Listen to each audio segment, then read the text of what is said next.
Good evening, everyone. Thank you for joining us for the monthly Scleral Lens Education Society webinar. We thank you for joining us, and we're very excited to introduce this evening's speaker, Dr. Zachary Holland. Dr. Holland is the owner of the Cornea and Contact Lens Institute of Minnesota, a clinic dedicated to anterior segment disease treatment and management. In 2023, Dr. Holland fit over 350 keratoconus patients in specialty lenses and manages over 150 myopia control patients. Dr. Holland gives back to the profession by hosting 8 to 10 fourth-year optometry externs from ICO, IU, and SCCO in his clinic per year, along with speaking and writing on specialty lenses, myopia control, keratoconus, corneal cross-linking, and practice management. Dr. Holland is active in clinical research and is currently hosting 8 medication device, a surgical FDA clinical trials. He was recently awarded CooperVision's Best Practice Award in 2023 and the Minnesota Young Optometrist of the Year in 2024. Congratulations, Dr. Holland. And he has been a fellow of the Scleral Lens Education Society since 2017. Dr. Holland's financial disclosures are he's a speaker for Glaukos and Euclid Systems Corp. All financial disclosures for this evening have been mitigated. So if you have any questions, I think we're all familiar, but if you go down to the bottom of your Zoom screen, you can click on Q&A. Dr. Holland will be answering questions either throughout the program or at the end of the program to be sure your questions are answered. For your continuing education credit, please remember attendees must be online for a minimum of 50 minutes of this 1-hour lecture for your COPE credit. Attendees are welcome to stay on throughout the program, but are not required to stay for the Q&A. But also keep in mind, you need to be on for 50 minutes. At the end of the program, we will also, if you have the OE Tracker app, please scan your QR code. You don't do this through your phone camera, you do it through the OE Tracker app. If you do not have the OE Tracker app, a CE certificate will be sent to you. We will be tracking all attendance from your registration. CE certificates will be emailed to all attendees within 2 weeks of this program. Dr. Holland, thank you so much for joining us this evening, and we look forward to what you have to share with us tonight. Awesome. Well, I'm ready if we're ready to go here. So let me share my screen.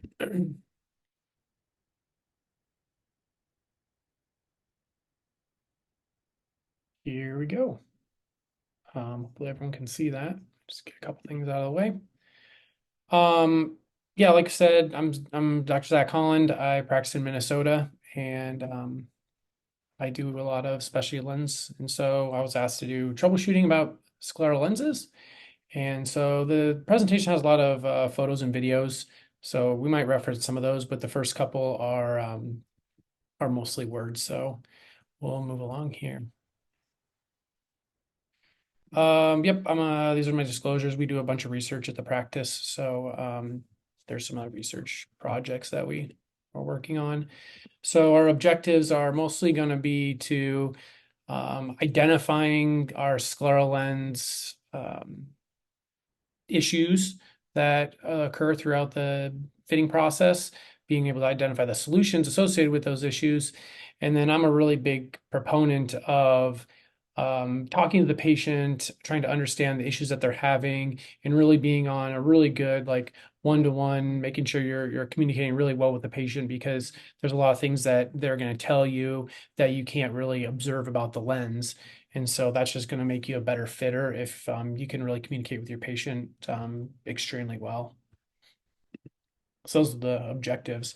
So we'll go through this really quick. This is just basic anatomy. So most of us are aware that with the scleral lens, we're working with the cornea and the sclera. And for this lecture, I'm going to reference the lens is technically rests on the conjunctiva, which is underneath the sclera, but we'll talk about the lens landing on the sclera.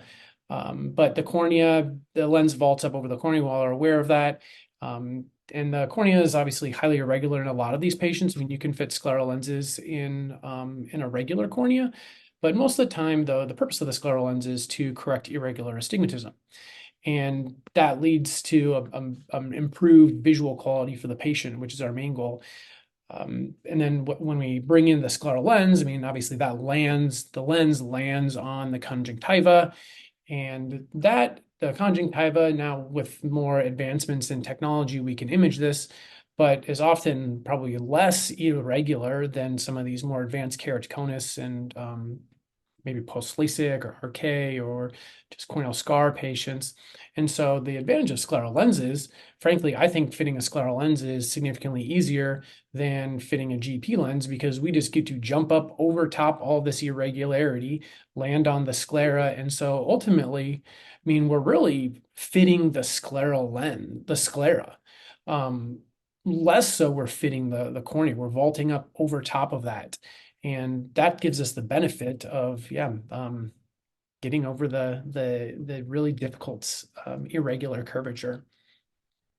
But like I said down the bottom there, I think you can vault over pretty much any cornea.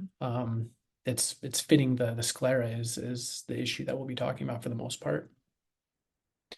As I alluded to, profilometry, we'll touch on that really quickly.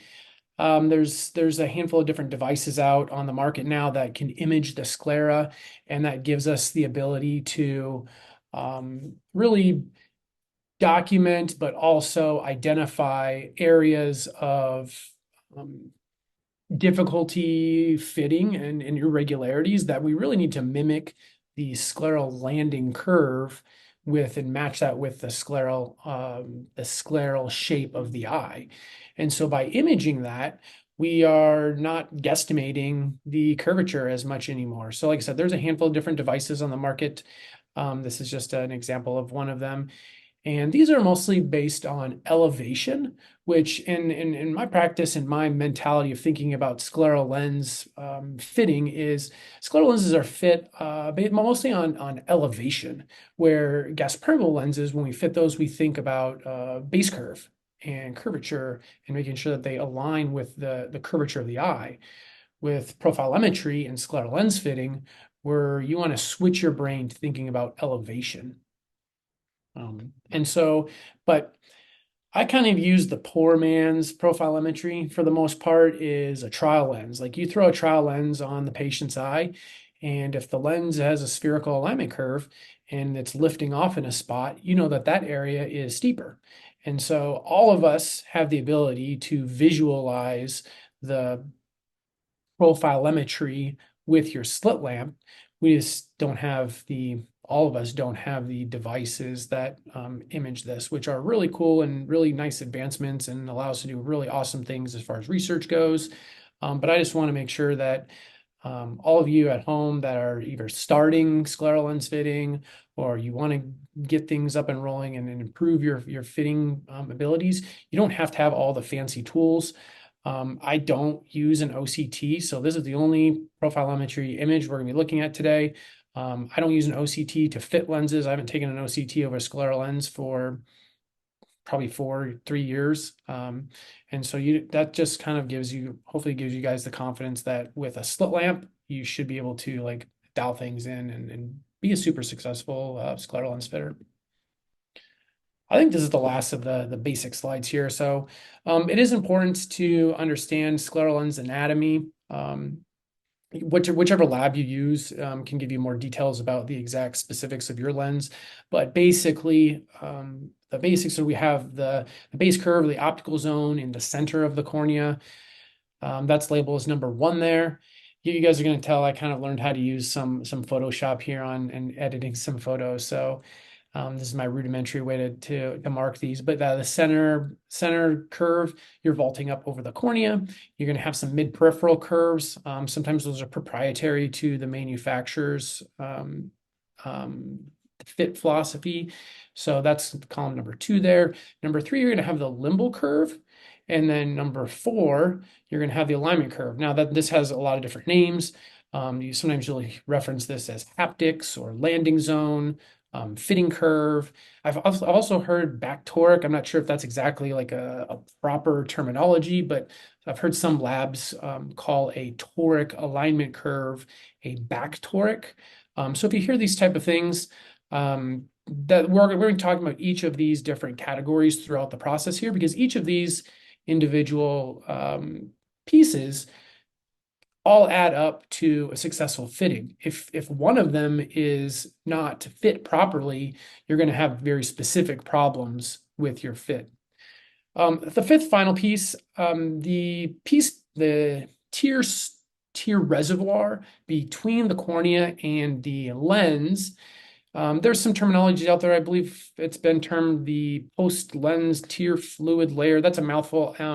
With my students, I call that the tear chamber. So in the eye, we have the anterior chamber, the posterior chamber, and I'm not trying to coin this, but that's if you hear me say that, when I say the tear chamber, we're talking about that tear reservoir between the cornea and the lens.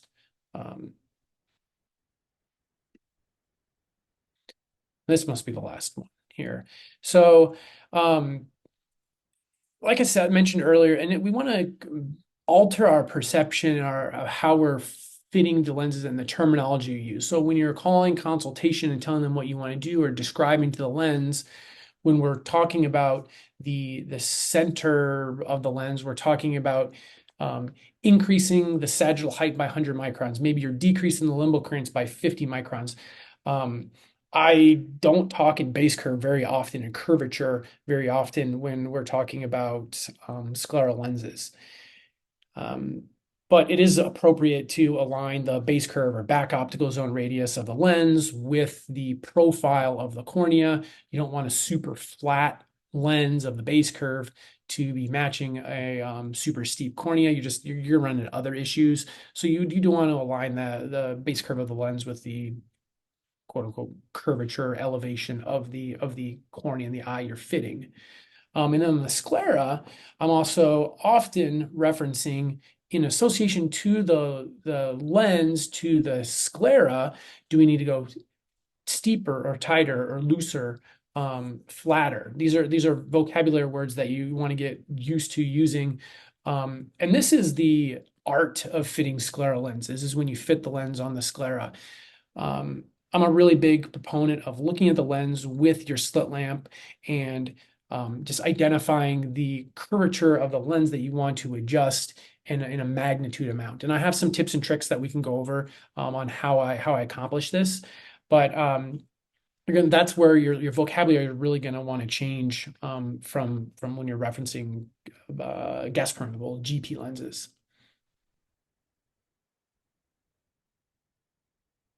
So from here on out, this is pretty much a photo guided lecture.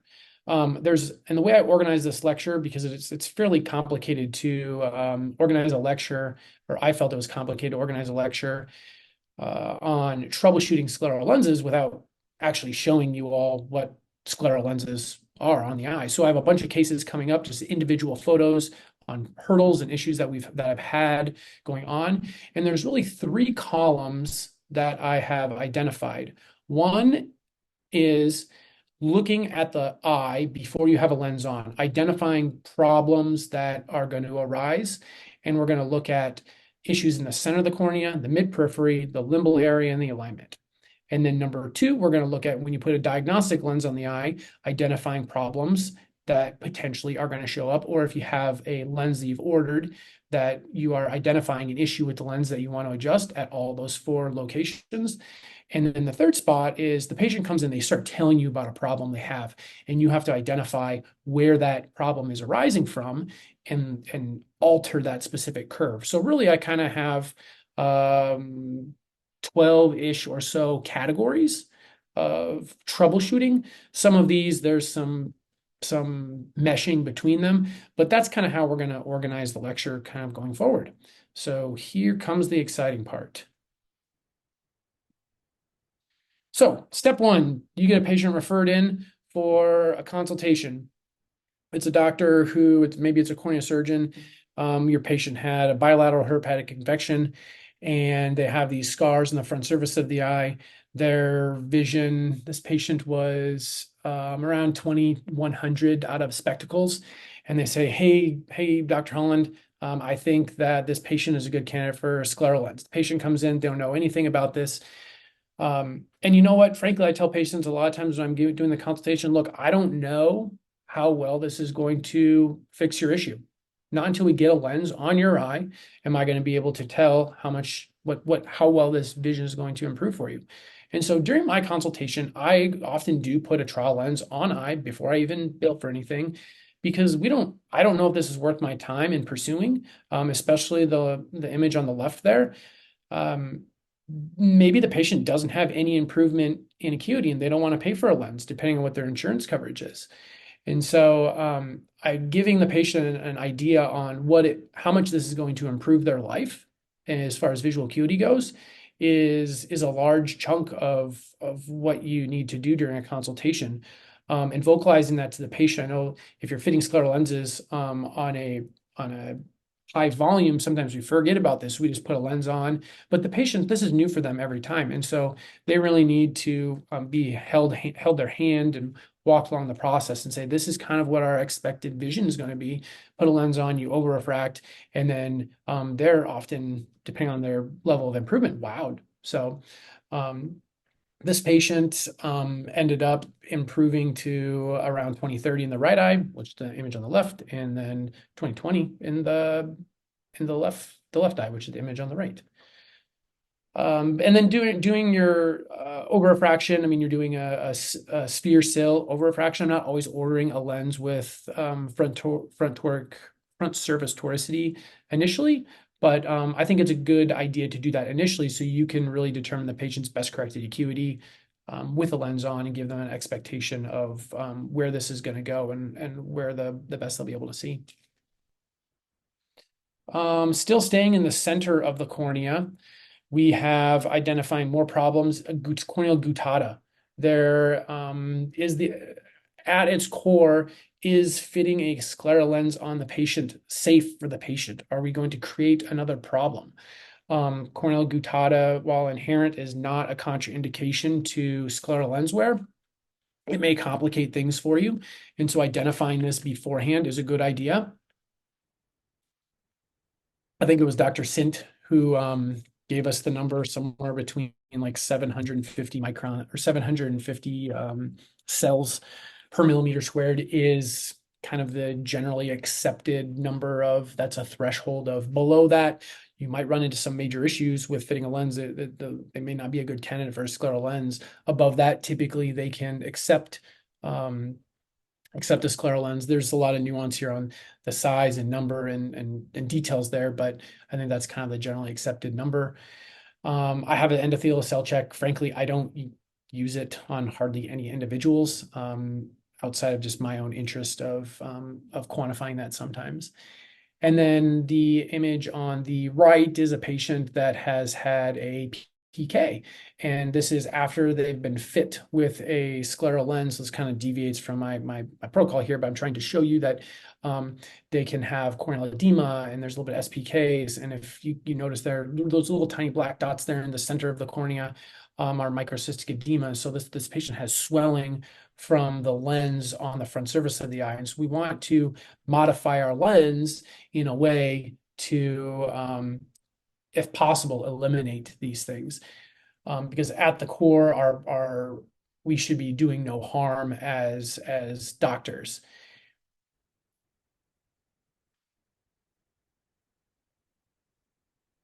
Go. Again, still staying in the center. I have 3 or 4 slides on kind of each of these categories. Is there a minimum pachymetry that you won't fit into a scleral lens? I think no. A lot of my discussion here is going to be is I feel like it's part of my job to ask questions and question everything that is the status quo, and give those people that are in the research capability new questions to ponder. And so is there a cornea that's too thin? I don't think so. You're vaulting over it. Can you create suction with a scleral lens? Yes. So is that a potentially contraindication with a super thin cornea? Maybe. So these are things to consider. The corneal health is obviously like of optimal importance here. So can the scleral lens suction, if you have a PK, can that cause the PK to protrude forward?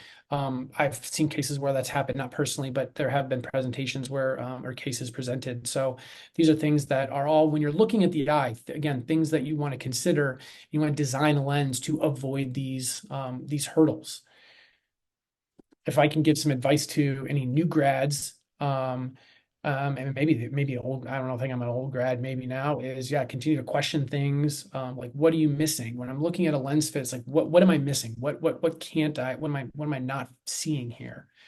Because that's going to allow you to continually improve, continually like grow as a practitioner. And then when you're looking at the lens, like, are we jumping back to the fitting philosophy? Like, are we fitting, when I'm looking at the cornea, do I need a prolate lens or an oblate lens?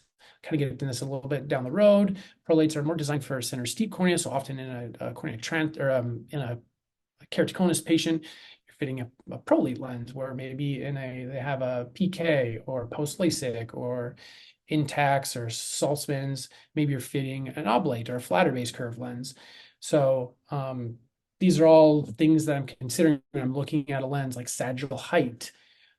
This image on the right-hand side is a severe keratoconus patient. You can't really fit them in a small diameter mini scleral. Like, there's not enough landing. The landing curve is just going to be too small. It's going to be too steep to fall and land gently on the conjunctiva, because the sagittal height has to be so high to get over this cornea. And so the patient on the right is likely going to need to be in a slightly large diameter lens. And so it's going to be a pretty tall sagittal height lens. The image on the right is my most recent max record for max K is 104 diopters and a minimum pachymetry of 253. Thought that was fairly impressive. I'm sure there's someone out there that has that beat, but jumping to the mid-peripheral on identifying issues with a lens before you go forward. RK patient. So these are the same patients. So if you can notice the image on the left eye, or on the left image, you have the RK scars that are just outside of the pupil. And so we should be able to improve vision really quick. And on the right side, but you notice the ectasia is really low. This may be an indication for an oblate lens. Like, if you just if putting a prolate lens on this eye may be too close to the apex of that cornea and rub on the mid-periphery of the lens. And so this patient, again, I'm just trying to identify hurdles and landmarks. We may be looking at an oblate, which is a flatter base curve, more mid-peripheral lift lens.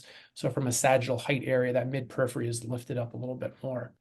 In RK patients, we're considering they're usually hyperopic patients. And so that's an indication that if you have an oblate lens, you're adding minus to the tear chamber, to the overall lens or the overall system power. So that's an indication to maybe go to a prolate option.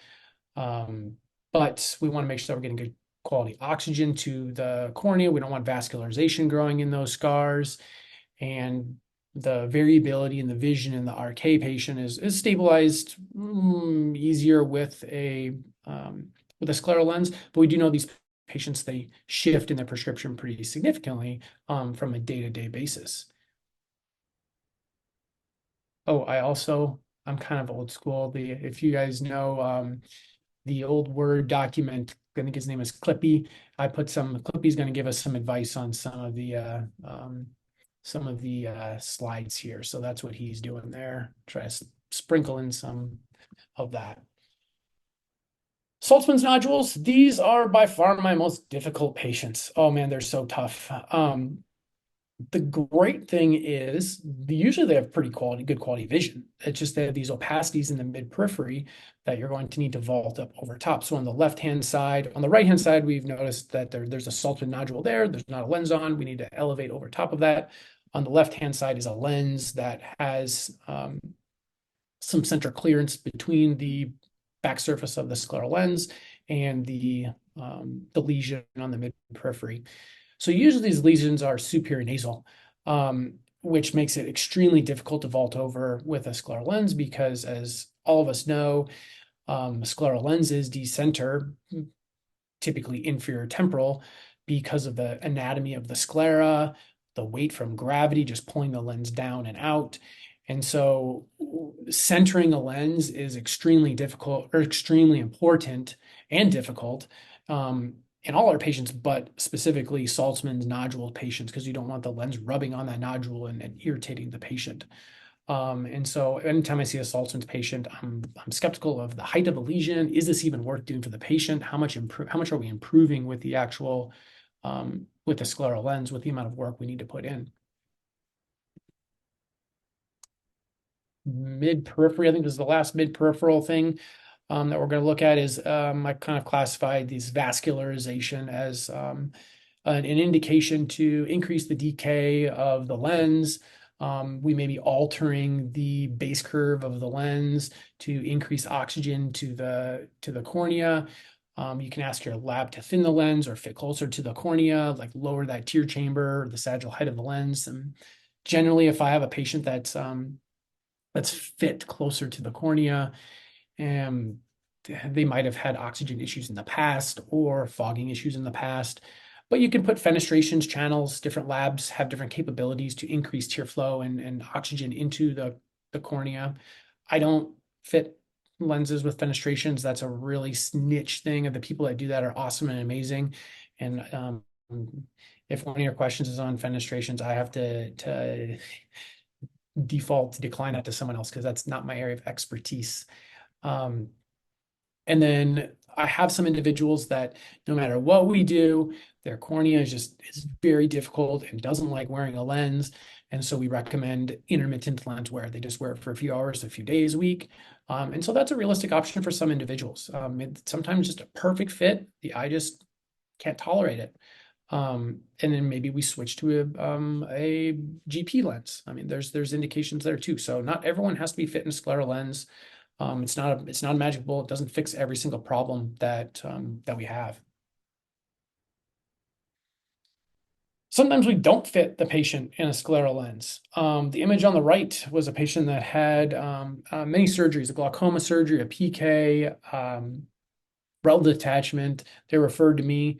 They had keratoconus in their other eye, and ultimately ended up fitting their other eye. This eye, after all those surgeries, actually best corrected with spectacle lenses for 2025.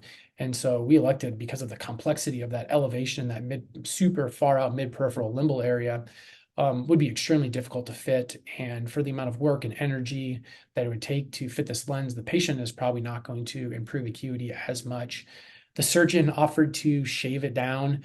And after discussing this with the patient, we just kind of politely declined. It said, this eye's been through enough. We get good quality vision. Let's leave it alone and not make a bigger problem. And so that's a legit answer to some people's problems is do nothing, do no harm. I don't have a picture of pterygium. I guess that could be kind of mid-peripheral, limbal. I mean, even alignment curve landing on the sclera elevation area. So likely those are kind of free-form, or a mold lens is probably going to work the best just because of the nuanced exact detail elevation you'll need. Some labs can do some specific vaultings. But I think there is an important discussion to be had about the HVID. Very rarely is the VVID actually discussed. The vertical visible iris diameter is shorter and smaller than the HVID. And we'll kind of get into this when I get lens on the eye, but that leads to some potential complications of fitting of a lens when you have the back optical radius to the limbal curve is equal all the way around for, I want to say, almost every lens that I'm aware of. But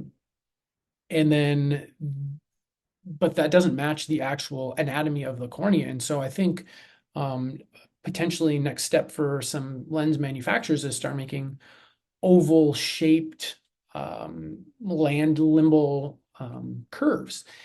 Some labs are kind of dabbling in elevation based mechanisms to accomplish this, but the chord length to the limbal curve is always very circular as far as I'm aware of, which doesn't match the cornea. So again, more questions. Sometimes I have more questions than answers. Clippy here has some more advice for us. Pingueculas. This patient has a vault over top of their lens or on the lens. So we're identifying lesions on the conjunctiva that we need to jump up over top of. So potentially blebs, pingueculums, pterygiums, all these lesions we're going to look at and identify. How do we jump over this? How do we make this fit, the lens fit on this eye?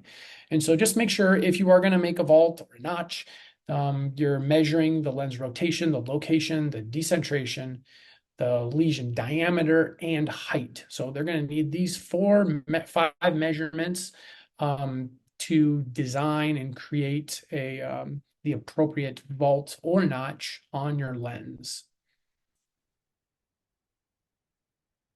Or you can fit them in a free form with profilometry, and that'll fix all of the issues.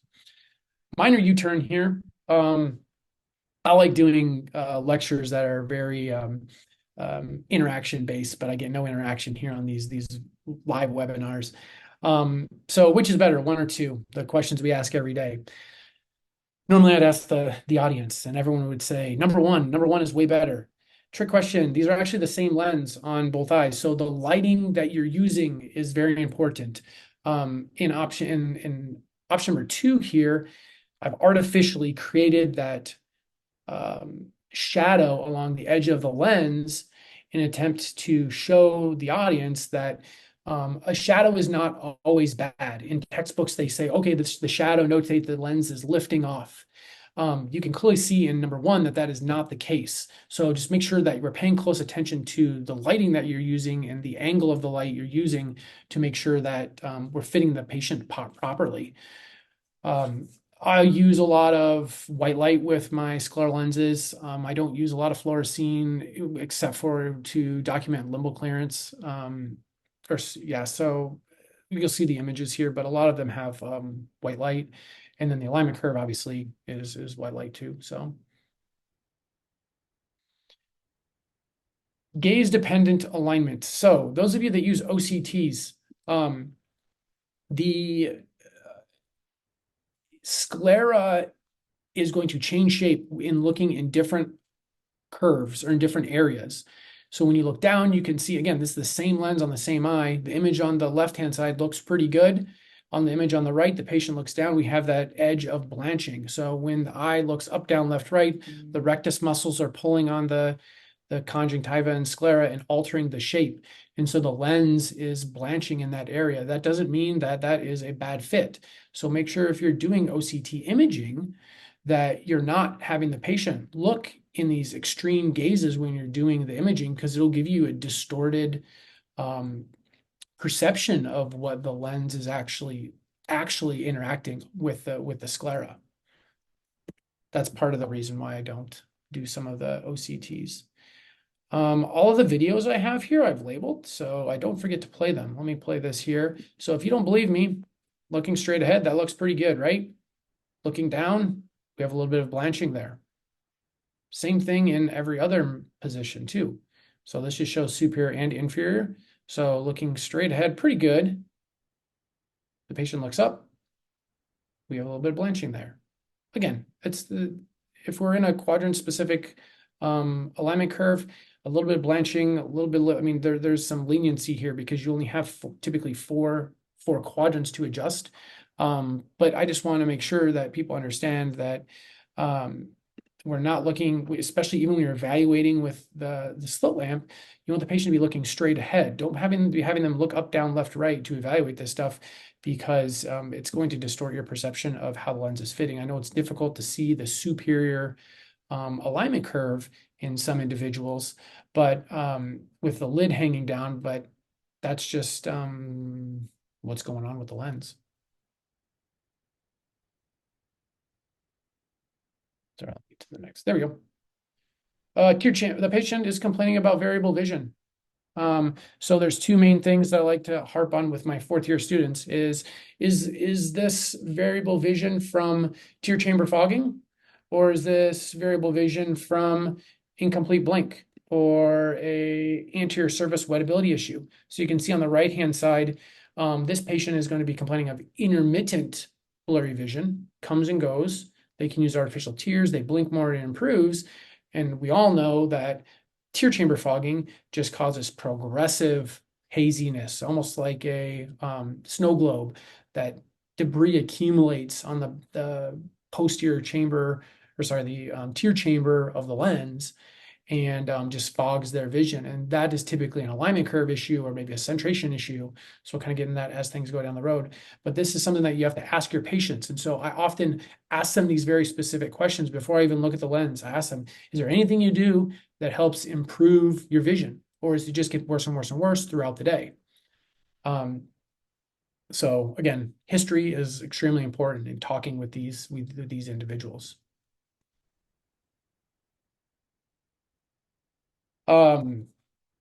It's kind of hard to see. The lighting's not great on the left-hand side, that the lens does touch the posterior surface of the lens. The cornea touches the posterior surface of the lens. On the right-hand side, increased sagittal height, we do vault over the center. And so this is just, I mean, obviously we want to vault up over the cornea. It's pretty self-explanatory here. But is there a perfect center clearance? What's the ideal center clearance? I don't know. If it vaults the cornea, I'm relatively happy after the lens is settled. I generally say I aim for somewhere between 50 and 300 microns. If the patient comes in, the lens is fully settled and it's 200 microns, I'm pretty happy. I don't discriminate between something that's really, really nuanced. Again, the practitioners that take OCTs over the center of the cornea, and you measure that there's 248 microns of center clearance, that's great and all. But I don't personally care if there's 248 microns of center clearance or 172.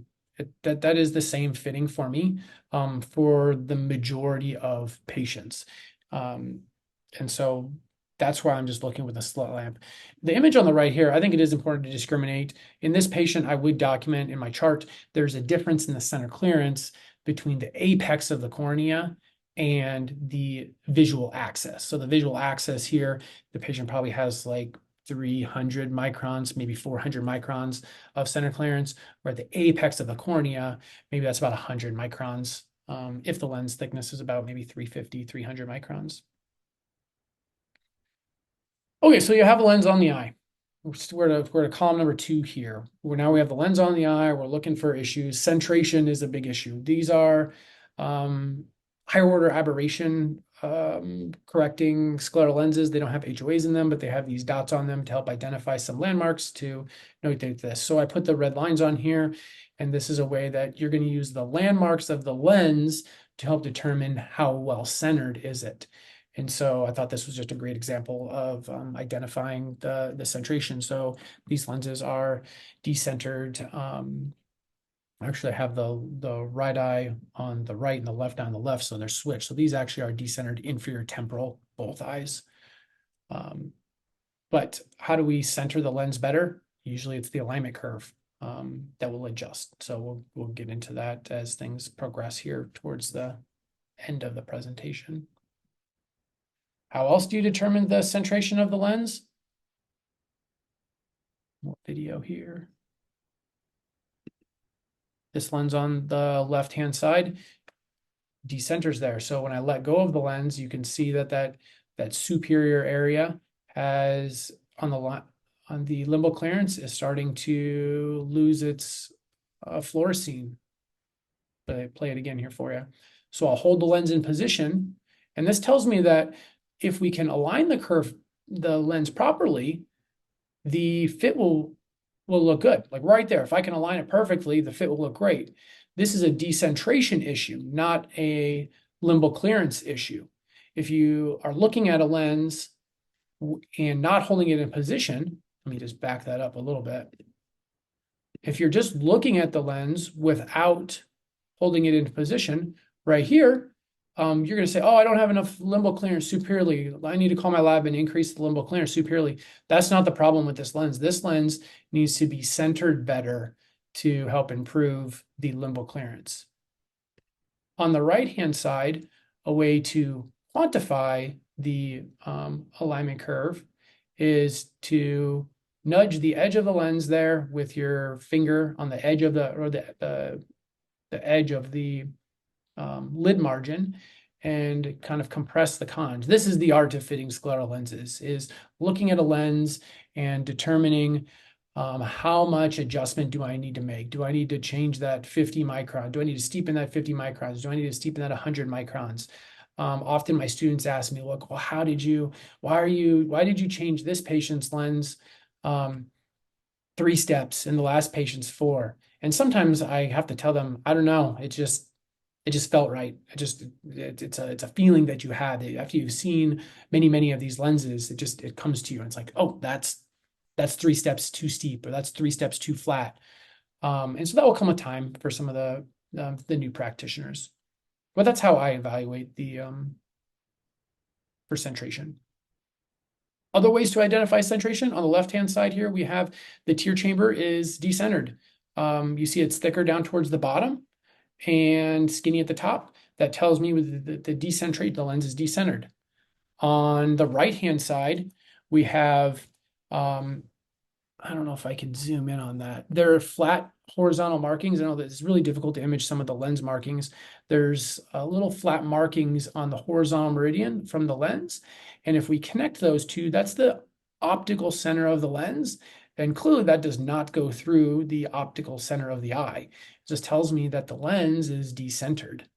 Again, likely an alignment curve issue that we need to adjust. And the lens is probably going to move with the blink. And so the patient could potentially have fogging and comfort issues. So these are things that you're going to troubleshoot by steepening the flat meridian likely. Again, I've kind of talked about the art of fitting scleral lenses. On the left-hand side here, I'm nudging the edge of the lens, feeling the movement. This lens, I'll continue to play these a little bit.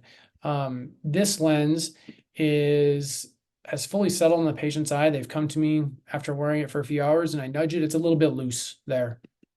They're complaining about some discomfort with lens movement. And so this needs to be tightened. I'd probably maybe tighten that about 100 microns. There's no visible edge lift, but it's not working for the patient. I don't believe this patient was having fogging, but they're at potential risk for having fogging with the lens being that loose. On the right-hand side, same thing. I'm nudging the lens to move it, and it takes a lot more energy to move it. This patient was actually 100% happy. I was happy with the fit of this one. I just took this video to show you all. Play it again here. So you just nudge the edge of the lens. It's a lot more push to move it. Kind of sticks in place. So I like that. That's the way it's supposed to be. I do think it's important when you're talking to the lab to notate specifically in your chart. When I'm documenting this thing and it's in my chart, I often document the flat meridian and the steep meridian, and less so the horizontal meridian and the vertical meridian.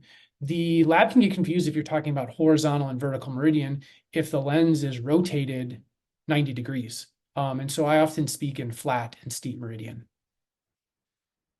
Limbal clearance. So the one on the left, obviously, not enough limbal clearance. So this is, you're probably going to want to increase the diameter of the lens or increase the limbal clearance. Common nuance here, that's going to be maybe the fitting guide that you follow for your specific lens. But likely the lens on the left eye was, in this case, the wrong diameter was chosen for the initial fit. And so this patient's going to probably run into some dry eye feelings at the end of the day, microcystic edema around the limbus, and just a generalized discomfort with that lens. On the right-hand side here, the patient has too much limbal clearance. You can see that fluorescein is really going beyond the limbus. And so potentially we decrease the diameter of the lens to help improve this fit. That lens probably is some fogging, maybe some suction. Those lenses often are potentially going to fit a little loose. And so when you see those things, decrease the diameter of the lens if there's too much limbal clearance. The lens on the left-hand side here, that chamber of darkening pattern up into the top left, not enough limbal clearance there. That's from decentration. If you don't have that all the way around, you have a symmetrical cornea. That lens is decentering inferior temporal. That's a left eye, decentering inferior temporal. And so you need to center the lens better to fix this problem. And same thing as the image on the right-hand side. So if you have sectoral limbal clearance issue, oftentimes that's a decentration issue. So again, adjust the alignment curve. The title of the presentation is almost every problem you have with scleral lenses is the alignment curve, if you can take a hint. But yeah, sectoral limbal clearance is often an issue for a lot of my fits. Conjunctival prolapse. Technically, this is benign on the left-hand side. There's excessive limbal clearance. If you can tell, there's probably 400 microns there. Patients with PKs. These are different patients. The image on the right has a little bit of vascularization. That makes me a little nervous. Do we try to fix that? Probably. The one on the left, do I try to fix that? I'd like to try to fix it, but if it doesn't bother the patient, oftentimes, if it's safe for the patient, it doesn't bother me. The image on the right with that vascularization coming up to the PK, that makes me a little nervous. I'm probably going to try to increase the oxygen by doing some of those strategies we were talking about earlier, lowering the limbal clearance, maybe fitting the patient, higher oxygen lens material. But that is a potential issue that we would want to address, reduce the sag, type of troubleshoot issues. All right, which of these is not like the other? Again, I wish we had a little bit of interaction here. They're the same. Again, trick question. If you can tell, little preview there on the left-hand side, my finger is nudging the lens. So you want to evaluate the lens in centration with your trial lens. Your trial lenses are not going to center on every single patient. The alignment curve is just, we don't have that many if you're that precise. In my fitting set, I have tons of fitting sets, and there's not enough lens to fit every patient. That's why they're so customizable. So hold the lens in position. So we do this with our GP lens, we do this with our Ortho K lenses. Hold the lens in position to evaluate that center clearance. I think I have a video coming up of this. Yes, here we go. Movement, fogging, that's everyone's problem. Here we go. You can see the dot on the lens is moving with a blink. That tells me the lens is too loose. Easy. You can see there's a little bit of fogging in the tear chamber. So the sclera is misaligned. You need to steepen the sclera somewhere. You find the loose area. This is where putting a fluorescein on the front surface of the lens can help identify where it is too loose. You'll see fluorescein suck up underneath. I have a video of that later on. There you can see the tear chamber fogging on the back side. Same as on the right-hand side. That lens drops when I take my finger off it, put my finger on it. That's a perfect fit. Not so much. Nice fit when I nudge it back up right there. So that tells me that if I align the sclera perfectly, this will be my fit and I'll be very happy. So this one, I really only need to adjust the alignment curve and the patient should be pretty happy there. Those photos. Heel compression. So you can have, the lens can be too tight. So you have a heel toe, if you've ever heard anyone talk about that. This isn't the very edge of the lens. This patient, this is kind of counterintuitive. Steepening the alignment curve may fix this patient's issue. The lens is a little bit too tight around that paralimbal area. And so by tightening, let's see if I can get a little cursor here. Maybe. No, I'll draw. If you guys can see this. Tightening this area here, or loosening that area, tightening this area here, the far periphery of the lens, will allow the lens to lift off the center area there, around the limbus. And so I know it's counterintuitive, but we might be tightening this lens even though there is blanching there. Work with your lab with each lens, but that's kind of a little pearl that I came into. This lens is tight 360. That's pretty easy. Loosen that. The issue is this patient, loosening a scleral lens is actually difficult. Patients don't like that. This patient would like their tight lenses is red, and it causes like irritation at the end of the day. But if you go too much, the lens starts to move, the lens can fog, and these are problems that the patient really doesn't like. So be careful loosening it. I mean, obviously this one has to be loosened. It can't be this tight. It just has settled significantly more than was anticipated. If you see this, this is the patient is using a commercially available soft contact lens solution for their filling solution. Patients try to skeep by the cheap things and they don't use their individual vials, so they used a soft contact lens solution. So really punctate, diffuse epithelial staining, often solution. So if I see this, I'm questioning the patient on, do we not counsel you well enough? What are we using for contact lens solution? So, yeah, this was an interesting photo. I just threw it on there. It doesn't really have a lot to do with scleral lenses, other than they do wear scleral lenses. They put their scleral lenses after they put on their makeup. The mascara brushitis. It actually, like, I did have to look at this 3 or 4 times to figure out what was going on. Because you can imagine where you see the pattern here, like, what is that? What's going on? Like, why is it that pattern? And yep, I kind of guessed on it, and the patient's like, you know what?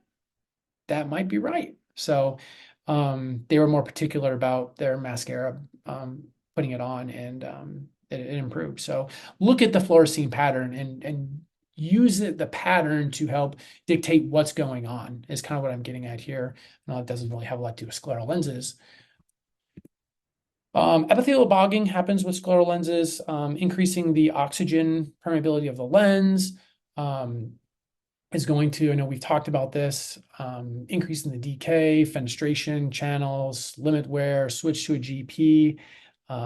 This patient was having significant irritation and like just hazy, blurry vision because the epithelium was so, I call it epithelial bogging type of situation. So when patients have limbal issues, on the left-hand side there, you can see that there's this compression zone. We pop the lens off, and that's where the lens was landing.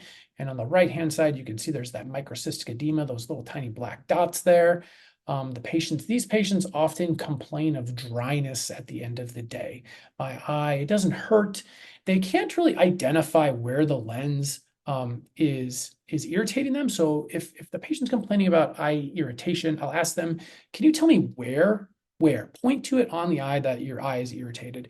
And if they're like, I don't know, like somewhere around my eye, I can't really tell. I'm going to be looking for this type of situation. Do we have enough limbal clearance? If the patient tells me right here, if they can identify a very specific spot, almost always that's a alignment curve issue where the lens is lifting off too much. And when their eyelid blinks, they can feel the lens. And so this patient, that's what they were noticing. They had not enough limbal clearance 360, and then they have microcystic edema as a result when we pop the lens off. So pop the lens off, stain the eyes, look at these patients. You can't see this unless you're looking for it. These are things that easily get missed unless you are specifically looking for it. It is so small, kind of like gutata. If you don't look for it, you will not see it. Limbal chemosis, same. This is actually the same patient. This had a lot of swelling of the superior limbus. So I figured I'd take a picture of it. So these are things that you can try to identify, but increased limbal clearance. Tear chamber fogging, we've talked about this a little bit. So I like to use white light, put fluorescein on the front surface of the lens. You wait and watch for it to come in. On the left-hand side is one with the cobalt and rattan filter. A lot of people like to use that. Personal preference, go with whichever one you like. Just kind of speeding through the last couple slides here. Edge alignment, I mean, everyone kind of knows what this is. This one's too flat. The patient will often complain about ocular discomfort when they blink. their eyelid is nudging up against the edge of the lens, and the lens potentially is moving depending on the location of the edge lift and how much of it is. And so what I typically will do is at the slit lamp, I'm looking at the lens on the eye, it's moving. The patient has already complained about eye discomfort. I'll take their upper eyelid, pin it up against the upper brow, hold it open and say, okay, does that make it better? And they're like, actually, yeah, that feels a lot better. That tells me that it's not the lens and eye that is causing the discomfort. It's an eyelid and lens interaction. And so that tells me, okay, I need to just steepen the lens somewhere. It doesn't tell me where. Often the patient will tell you where, but you need to steepen the lens somewhere because the edge lift is too much. Every time they blink, the eyelid is catching the edge of the lens there. This is I thought this was a photo or a video. Let me see here. Yes, here we go. This is about a minute long video. Let me pause it really quick so I can explain. Pause. Here we go. This is, so patients come in and they are wearing their lens, it's fully settled, and they are complaining about a problem, and you want to see, okay, I need to put in fluorescein to evaluate. You can't pop the lens off to put in fluorescein because now the lens is not settled anymore, and so it kind of messes up the fit. And so this is my little tip and trick. Maybe other people do this, I don't know, but this is my trick to quickly and easily fill the tear chamber with fluorescein so you can get a great look at the limbal clearance. Put fluorescein, so step one, pause, sorry. Step one, measure the rotation of the lens first, because we're going to change that. So you want to be really particular, measure the rotation of the lens with the flat markers. And then step two, put fluorescein on the lens, just on the front surface. You can do a lot. I'm going to recommend just doing one eye first, because if you're doing two at the same time, you may not be quick enough. There you go. You're going to burp some fluorescein in the lens, below. I usually do below and above. And then you're going to rotate the lens 360 degrees just with your finger. So I just burped barely any fluorescein in there. Nudge the lens. I went kind of slow here so I could get a good image. Now the lens is rotated 360 degrees. You can tell. Perfect fluorescein pattern on the nasal limbal clearance. Centrally, pretty good. There's a little missing there in the center. You can see with the white light that it clears. Temporally, looks great. I flip on the cobalt filter here, the Ratten filter. We have full clearance. We have fluorescein everywhere. And so that normally would take you maybe 30 seconds to do. Frankly, popping the lens off, putting the fluorescein in, putting the lens back on, now it's messed up. It takes longer. And such a little trick that you can do to increase your examination technique and get the fluorescein underneath there and do a full evaluation without altering the lens settling. I think that's the last slide.